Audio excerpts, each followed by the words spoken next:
It's a very classical symphony.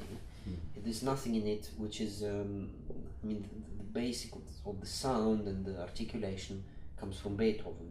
That's also why I thought it could be, after we have done the Beethoven cycle, the next one is logically Brahms. That symphony too, I think, is showing his melodic side.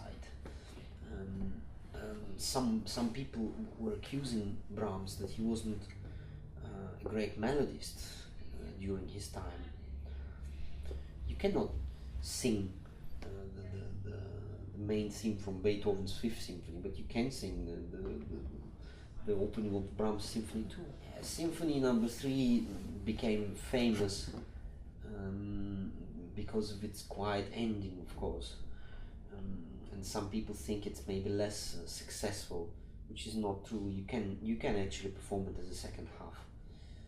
It's wonderful after what he has been talking about in the beginning, in the first movement, in the second, then this quiet ending which asks you a question which you have to find an answer for yourself.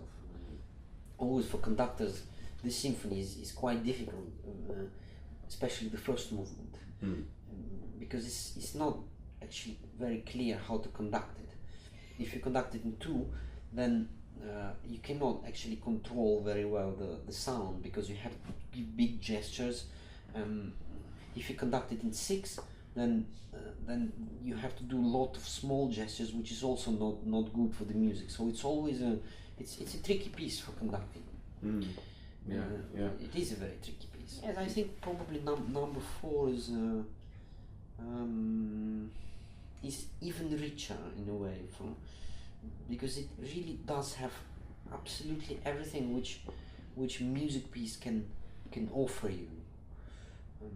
I have once we have done number 4 with BSO, and I found interesting remark of our principal bass player, David Daly. He came to me and he said, you know, this Brahms symphony, we have been rehearsing and playing it, but I always feel as if it would just come and go, and I haven't made part of it.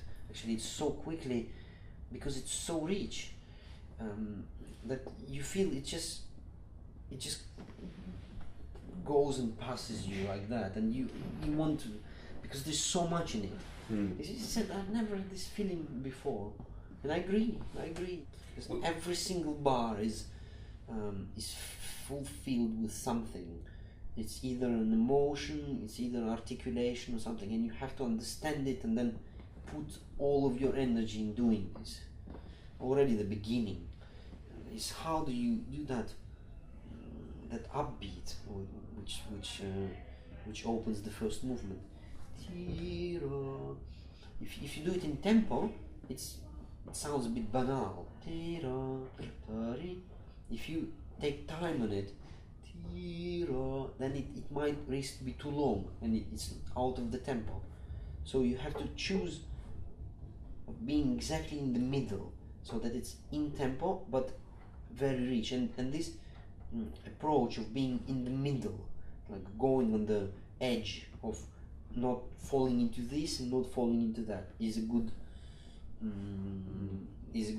description of that symphony. Especially if there is a melody and you fall into the lyrical, then you lose something. So you have to be very aware of everything. If you like some of the symphonies more than the others, then you can choose one of the evenings. But if you want to really follow the progression, you could go both evenings and make for yourself 2 days of Brahms, which is it's a very good idea.